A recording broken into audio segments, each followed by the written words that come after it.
Hello, students. Welcome to Mr. Sandwich Reads at Home edition. I am, of course, Mr. Sandwich, and I am clearly at home. That's not going to stop us from reading, though, and we're going to just move onward and upward. I am on chapter 5, which is on page 31. This chapter is called Brooms. And, of course, I should say I am reading The King of Mulberry Street by Donna Napoli. And if you've come this far, hopefully you've been following along. Don't just jump on in. Please read the whole thing. I'm sorry, my table's a little wobbly here. Let me get situated. Otherwise, you can enjoy the knickknacks behind me. If you got any questions about that, feel free to leave comments. And I appreciate all the recent subscriptions I've seen. Keep that going, please. Feel free. This is a public channel. Feel free to pass it along to friends and family, cousins, distant, however. Just spread the word. Mr. Sandwich reads. All right. Chapter 5, Brooms. Let's see. Now, it's been a few days, so what I like to do, this is a little strategy to keep the comprehension strong, is I like to go back to the last paragraph of the last chapter I read. If it's been a few days, just jog my memory. Let's see. I climbed onto the pile of cloth, clung to the mast, and looked around. I saw men, but no women. Not a single one. So that's right. So Benyamo. Sorry, I realize the lights here are strong on my shiny head. Benyamo came out of hiding on the ship. He's looking for Mama. He doesn't see a single woman on the ship. So he's growing concerned that Mama's not there. Let's find out. Brooms, page 31. Come on, a hand tugged my elbow. My arms and legs were wrapped around the mast as if I was a monkey. My bottom was on the oily cloth, getting dirty, which didn't matter since I'd wet my pants. I had yelled for Mama, then cried myself to sleep. Get up. I hated all these men. They had seen me cry, and none of them would bring me to Mama. Food, the man said, lifting his eyebrows. Come. Food. His face looked nice, almost kind, but I looked at the sea beyond the open deck and hugged the mast tighter. He grabbed my shirt and pulled me down. You'll get your sea legs soon, he said. For now, take the middle path. And he let go. So a little wobbly on board there. I stood unsteady, arms to both sides. Path? All I saw were animals packed against one another and thick ropes coiled high, and pipes and rigging and barrels and lifeboats and the big white funnel horn. Follow me, the man went straight toward the animals. Just then, the ship rolled and I fell on all fours. He grabbed me by the arms and we staggered through the animals. The cows had to be thumped hard to get them to move. The pigs grunted and threatened to charge. We came to a second mast and set up steps up to a raised area near the prow of the ship. A circle of men sat there, stripped to the waist. They made space for us. Fresh bread passed from hand to hand, then came dripping mozzarella. So new my fingers left dents. This'll be the last mozzarella till America, said a man. I caught the white drops of its milk in my hunk of bread. Slices of salami came around, wet to the touch. I didn't take any. They were made from pig. But I let myself smell my fingers after I'd passed it on, spicy and lemony. Then came tomatoes. If the men had prayed before they ate, I hadn't seen it, and no one covered his head. They didn't act like my family. They didn't talk about how good the meal was and how thankful they were, even though this food was plentiful and delicious. Where's Mama? She's hungry too. Your mother again? Said the man. Eat, and we'll worry about her later. Nona's proverb came to me. Chi tiene mama non chiagne. Whoever has a mother doesn't cry. I held my breath to stop the tears, but they came anyway. The men jabbered on, not looking at me. I should have been grateful, but their ignoring me only made me feel more alone. They talked about the trip, 2 weeks if we were lucky, and didn't hit storms. It could be 3 weeks, 4. All that time at sea, how far was America anyway? They passed around a bottle of wine, each one taking a swill. When it came to me, I hesitated. What's the matter? Aren't you weaned yet? You want milk? Asked the man jokingly. They laughed. I tried it. It was strong, not like the sweet wine we had at Passover. I didn't like it, but I was thirsty. I drank again, then passed the bottle. But now they were all looking at me and talking about me, as though they'd suddenly been reminded I was there. The man who had brought me over from the mast said, I'm Carlo. You get an extra tomato since you didn't eat the salami. I'll save it for Mama. Don't worry about your mother, said the man who had spoken before. Just eat. Why should he eat any more? Said a man gruffly. He's another mouth to feed. A useless mouth.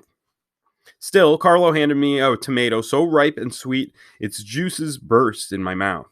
I finished it and wiped my chin with my palm, then licked my hand. At least he appreciates a tomato, said one man, and the others laughed again. They went around the circle introducing themselves. Then they asked my name. Beniamo was a typical Jewish name. These men weren't Jewish. Not the way they devoured that salami. I remembered Mama taking my yarmulke off. I shrugged. So at one point, I'll just pause here real quick. Again, I'm going to try to do something about the light so my head's not so shiny and it's not glaring. But real quick, a couple things. I had mentioned how Benyamo's mom takes off the yarmulke because they're likely in not a Jewish village at that point. So she's trying to kind of assimilate, fit in, and not show that they're Jewish. In this case, the salami is made from pig. He has a kosher diet. So a kosher diet, and just to clarify, because a lot of people ask me this since I'm Jewish, why don't you eat pig? I don't follow a kosher diet. Not all Jews follow a kosher diet. But if you're practicing, practicing kosher, then you would not eat pig. You would not eat salami made from pig. So we're going to see that come up. Benyamo passes by the sausage. Okay. A talking rat with no name, said Eduardo, the one who had lifted me from the top of the ladder. A cigarette bobbled between his lips as he spoke. He must have slipped in last night early, said Carlo, because we had someone guarding the plank from midnight on.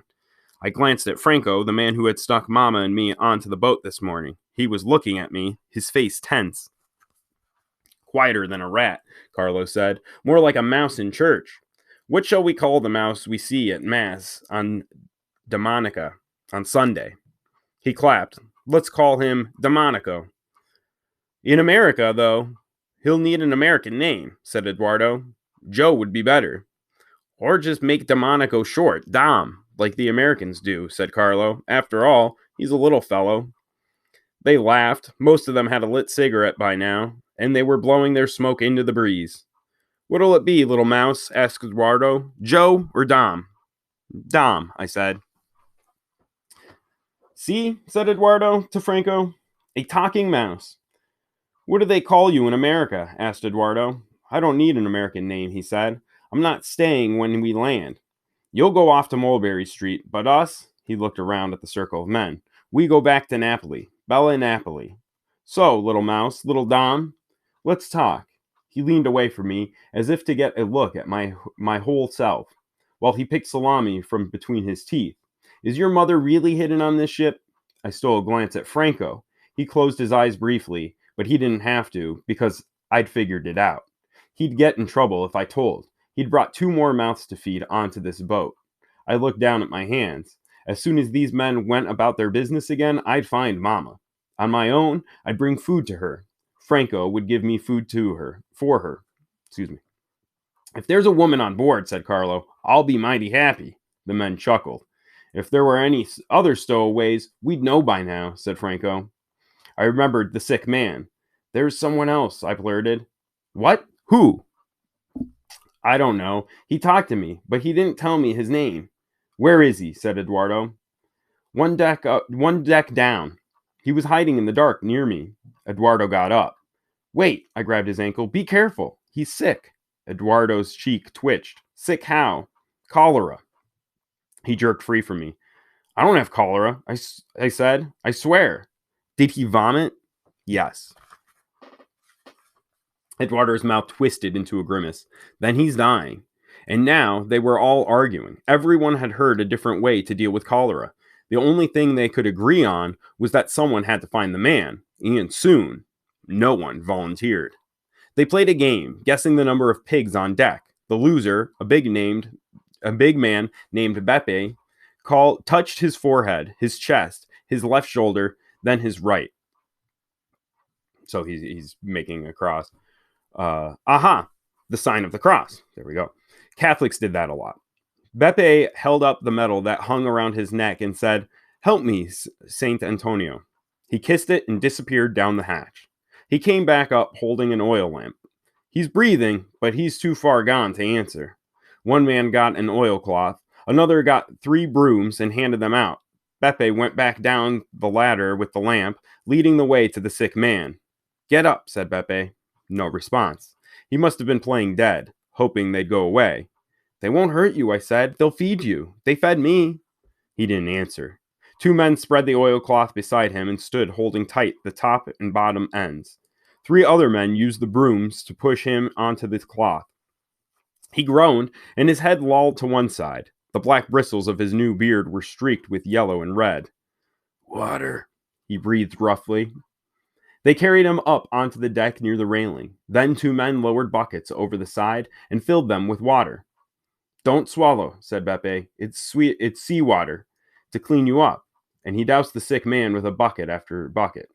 The man's chest rose and fell. His face was clean now, and his black beard glistened. "I've got fresh water for you," Beppe said. "Open your mouth wide." The man opened his mouth, but kept his eyes closed. Beppe poured water into his mouth. The sick man gulped and opened his mouth again. Beppe poured a little more. The sick man lay there with his mouth open. He didn't swallow this time. His chest stopped moving. Someone nudged him with a broom. "He's gone."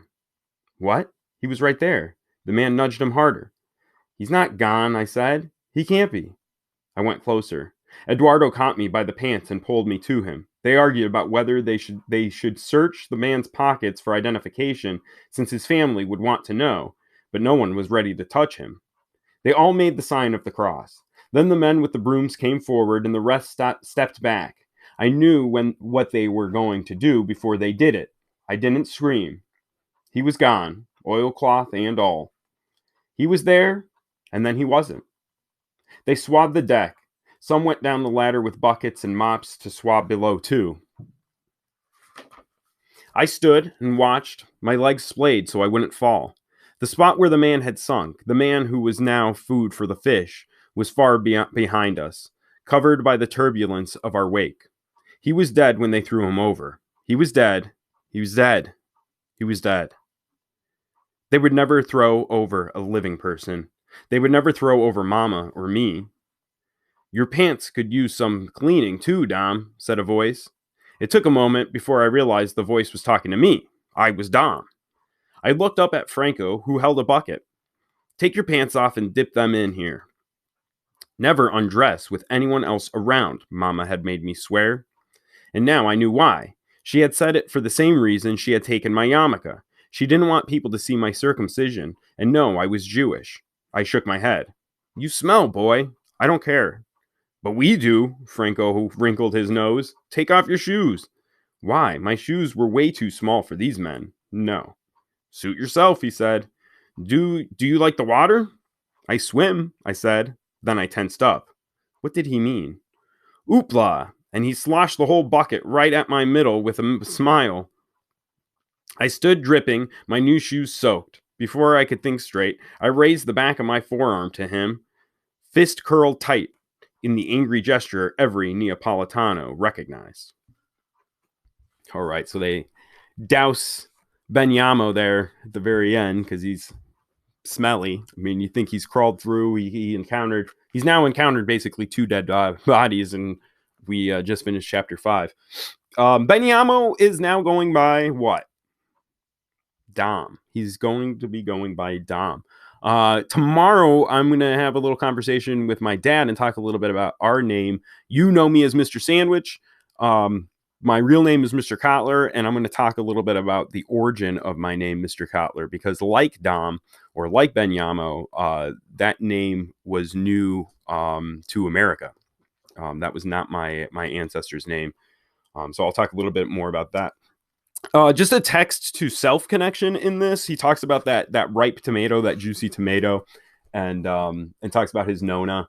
I used to live with a lot of Italians and had a lot of good Italian buddies whose grandparents were from Italy, and I remember they had tomatoes that were growing ripe, and I never really liked tomatoes. My dad doesn't like tomatoes at all.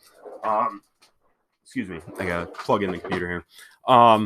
But I remember just eating ripe tomatoes right off the vine, and that's really how I developed a taste for tomatoes. Was the fresh tomatoes that my friend Damien, his Nona, was growing, and he would call her Nona. So it just brings back those memories, that text to self. And you need to know now that Benyamo is going by Dom. If you, for any reason, missed this chapter and you were trying to continue the book, it would be pretty confusing.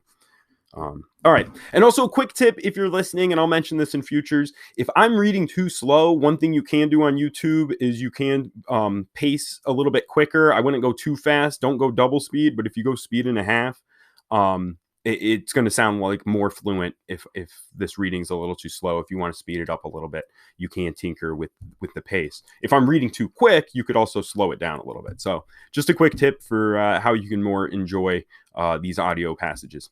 All right, I hope you enjoyed chapter 5. I'll try to post chapter 6 shortly, and I hope you enjoyed Mr. Sandwich Reads from Home. All right, take care. Peace.